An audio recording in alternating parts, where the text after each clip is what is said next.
There are three very common mistakes that I see when learning the forehand throw, hindering distance and clean releases. The first of these is the footwork, is standing sideways. You do not want to stand sideways. Forehand is actually a forward throwing throw. It's the hip coil and the shoulders that create the illusion that it's sideways, as well as the pros with their well-developed throws with a very far reach back. So if I'm throwing this way, a lot of people believe that the forehand throw is a sideways stance, and they start this way and they try and get forward as they do all that. That's wrong. It's going to mess everything up. It's entirely wrong. Now, yes, the backhand throw is a sideways stance to end up forward, but the forehand throw is different. The forehand throw is forward the entire way, and it is your hips and the shoulders to coil and allow what appears to be a sideways stance. Now, there is a little bit of difference in the footwork to not be too forward, but you're still transferring your body momentum forward. So big thing, don't do this. It's a forward throw so that your hips and shoulders can do this, and you want your body momentum doing that. So you're going to have your front foot a little more forward, but probably about a 10-degree angle, and this back foot isn't going to be forward. It's going to be almost sideways, but not all the way sideways. It's going to be maybe like almost 90 degrees, probably 100 degrees, 110. And what I'm getting from here is the pushing power from the ball of my foot to go forward and finish forward. So the extra angle on my feet allows me to do that, but also allows me to really get a nice hip coil and reach back. But I can still push forward with my body momentum and really implement the hips into the throw.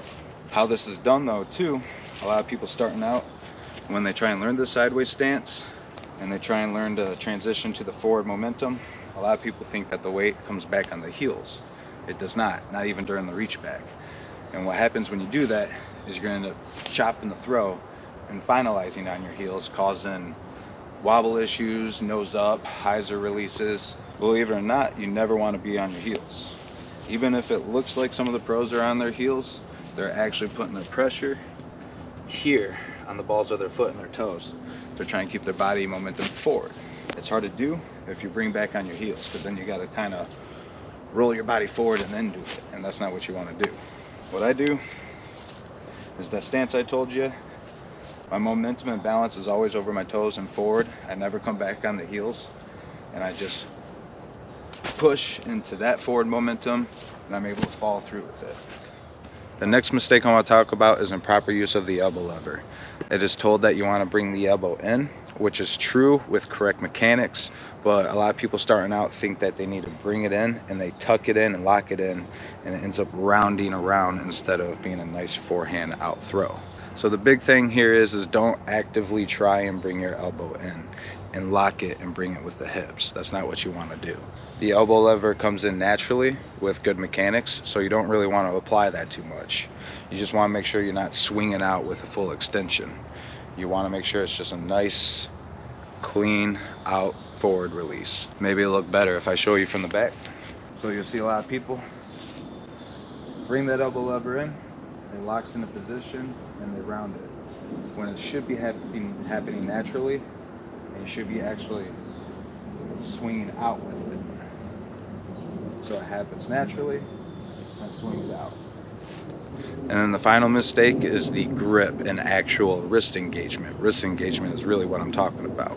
To start though, I want to say a lot of people put their grip right here, or if you're one finger or something. Either way, it's too much on the side of their fingers, so they're throwing it like this. But that's not the forehand throw. You want to make sure you get this, because this is the flicking power. So instead of having it on the side, you want to try and put it more on the ball of the finger, so you can get more flicking power. Now this bleeds into the common mistake that I actually want to talk about, and that's wrist engagement. And a lot of people start out with a forehand throw like this, but this is not a correct forehand wrist engagement. You really need to make sure, that you really pull these back. Really pull these back. That's the forehand reach back. It's hard for me to do because it's actually like, it requires a lot of flexibility. So much so that when I actually line up my shot, I pull it back intentively to make sure that I really have that wrist ready for a flick. So that's the mistake I see, is a lot of people will have this right here and it won't be pulled back, which bleeds into also something I want to talk about, which is arm lag in the hips. So with this improper wrist engagement too, and this improper use of the elbow, a lot of people are bringing the arm in too quickly and throwing it with the arm. You want to make sure there's actually quite a bit of arm lag. What I mean by that is the arm actually holds back a little later than you think, and the hips lead it, allow it to slingshot through and finish through.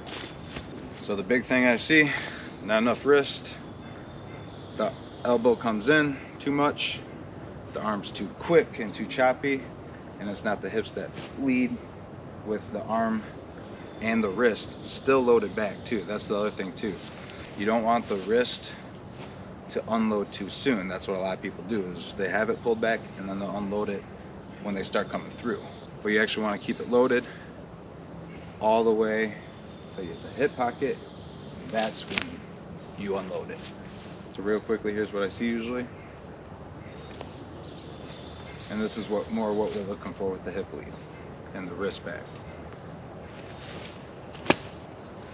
Happy to do this again. Hopefully I could get another video out in a couple weeks. See you in the next one.